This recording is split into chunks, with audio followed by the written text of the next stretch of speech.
All right, what's up, guys? Corey here with Love the Game, and I'm with Corey Bulkin, who is assistant coach, O coordinator, recruiting coordinator for Hartford. Corey, how you doing over there, man? Doing all right, Corey. Thanks for having me. Yeah, man. It's a beautiful day. You're outside a little bit. What city are you in exactly right now? Me and my wife live in Windsor, right outside of Hartford. Okay, nice. How far is that from campus? It's about 10-minute drive. Oh, that's not bad at all. Yeah, no, I like to try to be close. Yeah, I mean, I can only, especially during the spring, I'm sure being as close as possible is important considering how much time you guys dedicate to just being with the boys and with the team. Yeah, no, it makes for easy commutes, and early mornings are not as bad, and obviously getting there a little bit quicker. So that's always what I like to try to do: live close to campus. Yeah, that's smart. I mean, I just with just kind of getting right into it with everything with where we're at right now and the season getting canceled. How has you and the staff tried to respond and just kind of help your players through this? Yeah, it's been tough. I mean, I think it happened so fast. Our initial meeting, the last time we actually had everybody together, um, Coach Martin had just gotten word that you know that America East was going to suspend their our season for the time being, and then like less than an hour later, after we broke there, obviously guys are down, but hopeful, and then an hour later, the NCAA comes, over the top and was just like, we're shutting it all down. And then obviously America East followed suit. So it was tough not even really being able to break it down, fully that way. We weren't really sure what to say other than, we were hopeful. But you know, since then, guys, we had to get guys off campus as fast as we could. All our Canadian guys had to get out, had to get home right away. Those guys are actually still in quarantine, from coming in from out of country. So they're almost done with that. And since then, it's been a lot of, uh, Coach Martin, myself, and our other two assistants, Tim Samini, our D coordinator there, and then Kevin Santa, our volunteer. We've been in touch pretty much every day, and we've been on our own at this point, kind of touching base with our guys, just on an individual basis, and then obviously from our incoming guys, we've been touching base with them as well. Obviously those guys had seasons end too, which is before they even really got started. So that's been Mhm. tough for them. And but we've used this time to kind of strengthen our relationship with not only our guys on our team, but those guys that'll be here next year as freshmen. But overall, I think while everybody's obviously down and we're heartbroken not only for ourselves but everybody. This it's terrible to have something like this taken away. And obviously we understand why. It's just been obviously there's a much bigger picture, and everybody realizes that. But when your world is lacrosse, it's very difficult to kind of come back from. But our guys have been awesome. I think they've stayed in uh, really strong touch with one another. They're hungry. They were really excited about where we were at with our season. So, Mhm. but it's tough to talk to them and know how much they're hurting and how much they miss being here. So, as I'm sure it is with everybody else. So, Sure. I think one thing that a lot of people are like curious about, just because things were kind of so abruptly kind of stopped and halted at the college level, how it affects kids at the high school level that are kind of like getting recruited. I know there's a lot of like uncertainty there, and it's not going to play out, I'm sure, the same for every program because everyone's in a different place. Everyone has different amount of seniors who are interested in coming back. Might have fifth year guys, might have different size classes, etc. But I guess for you, have you guys even gotten there? You started talking about recruiting since the season kind of ended? yeah, we have. It's kind of one of those first things you think about when you stop talking about just your everyday routine of being in season. So. Um, you know, it's crazy. The first thing Coach Martin said was, how tough has it been? All the recruiting rules that have been changed in the last couple of years. How hard has it been on these 21s? Like everything that's gone on. That it affects them the most right now. I feel like I think this is the time where a lot of 21s are thinking, you know, this is going to be, a big year for me in high school lacrosse. And it's tough. That's where, so much of this recruiting thing is kind of a crapshoot. Mhm. I think we're fortunate in the aspect of we only have we don't have a whole lot of 21s committed right now. Where we were kind of in the wait and see mode. We typically take it a little slower um, when it comes to that. So we don't know what it's going to look like, if everybody's getting a year of eligibility or not. From what we were just told this past week is that there's going to be another meeting NCAA-wise on that this coming Monday. We'll know more. But ultimately, whether the NCAA allows more scholarship money or, they just kind of leave it to us to decide, it's going to be difficult for schools to pony up for more scholarship money. So does that mean people cut back on their 21 recruiting classes? Does that mean, they just say, sorry, can't help you to the seniors? Guys have been in your program for 4 years. That's going to be tough. Mhm. Who knows? And it's not going to work for every senior anyway, even if you want to come back. Like there's already been kids coming out and saying that they're not going to be able to do it. So, Right. it's something we've talked about. We have touched base with our guys that are committed that, we're not, we're sticking to our word too. Hopefully they are as well, but that's where we're at right now.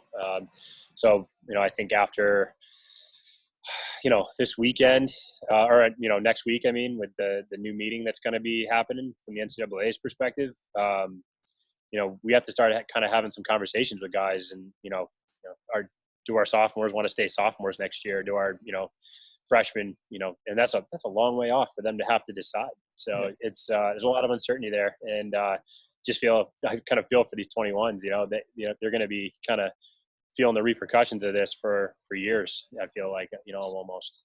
I'm with you, and like we do our best with our club program at FLG to try to help our guys through it and our girls through it. And the way we do it is just like we're doing now, just having conversations and answering questions and talking through, just what we're hearing and what we're observing, what we're reading.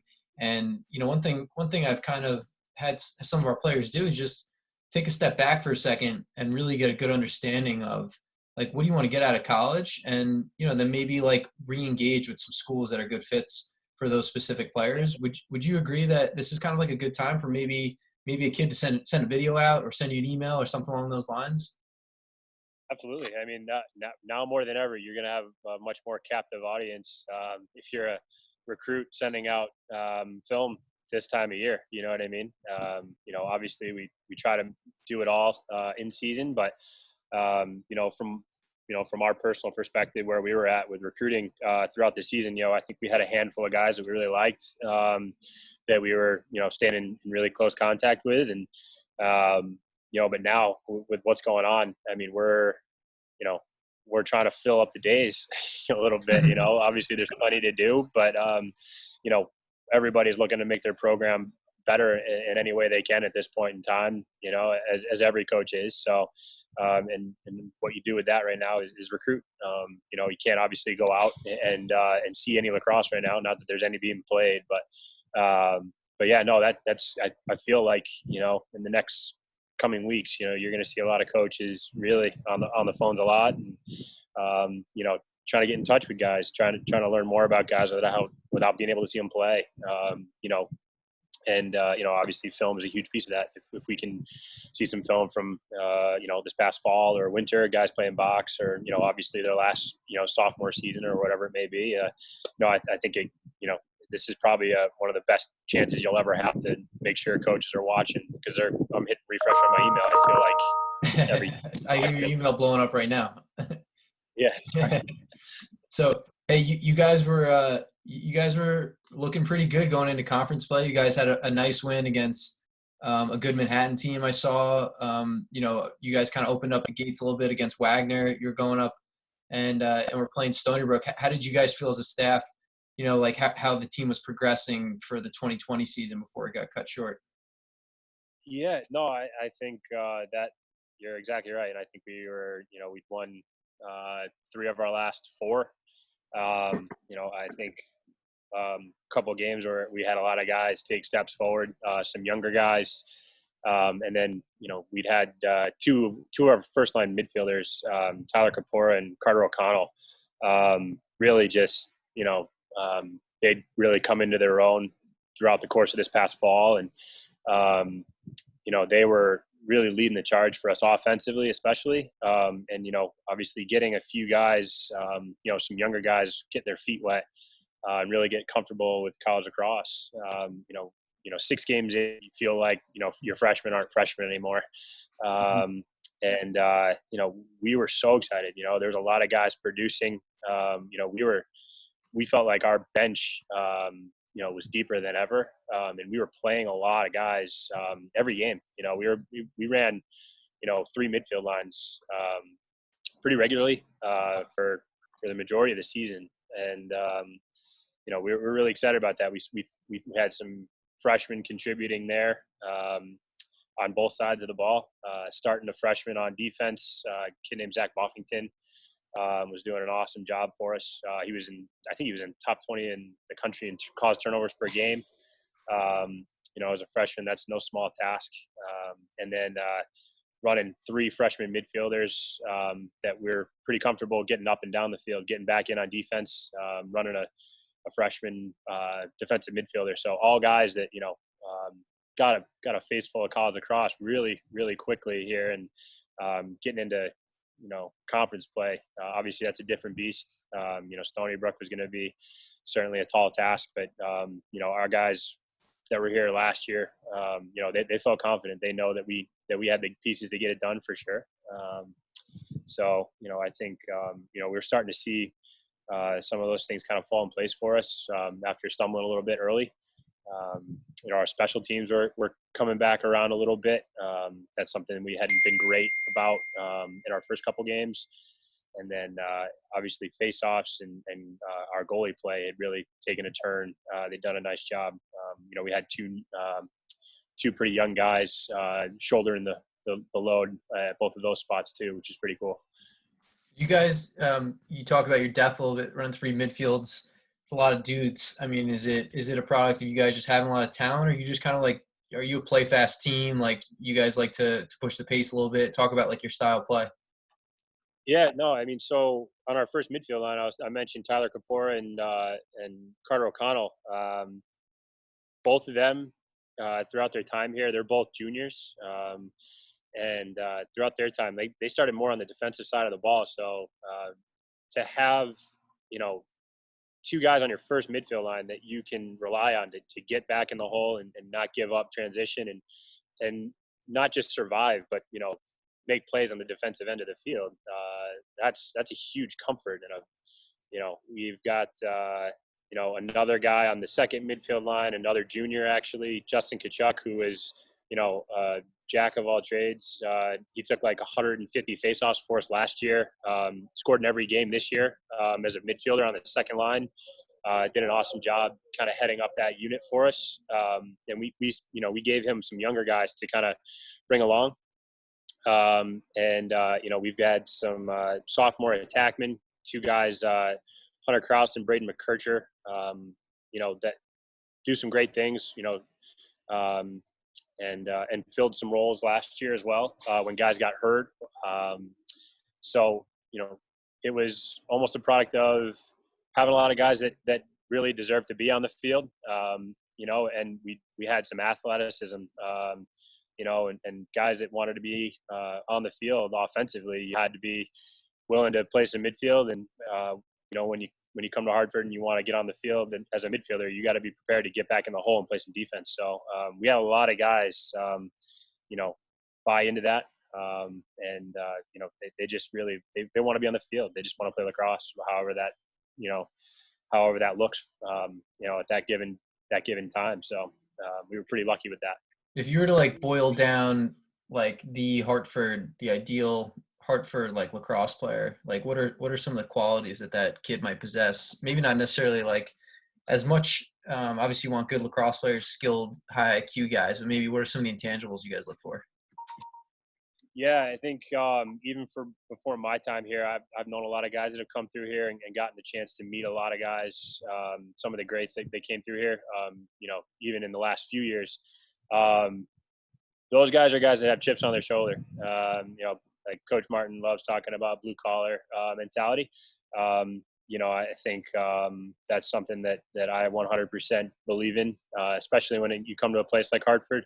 That's something where there's no easy outs, especially in our conference. You have to be a tough kind of guy to make plays in the America East, to win games, and to build that out through your roster is certainly a challenge. It's something that everybody's looking for. But no, I think that's the biggest thing is that, and just being great teammates. I mentioned some of our guys that they're converted attackmen playing midfield right now. It's guys that are team first, that maybe accept a smaller role. In their mind it might be smaller, but the way we want them to feel about it, I try to stay away from saying the second midfield line, even though I know I referenced that earlier. But Hmm. that was that's Corp's group is the first midfield, that midfield line, our top midfield line, and then Justin Kachuk, that's his group. That's kind of how we refer to him when we're on the sidelines, and I think that gives guys some more ownership of like when they get their chance, they're ready to go. And we're fortunate to have a lot of guys, that when you come out every day and you're playing with that kind of workman-like mentality, that's contagious, and you build up your roster with guys that come to work like that. Like it rubs off on more guys. So that's kind of where we've been at. Awesome. Well, Corey, man, we really appreciate your time. Just kind of talking about the program and just where you guys are at and how you guys are trying to move through what's kind of unfortunate times right now. I appreciate it, Corey. Well, thanks for having me, and hopefully we'll see you soon.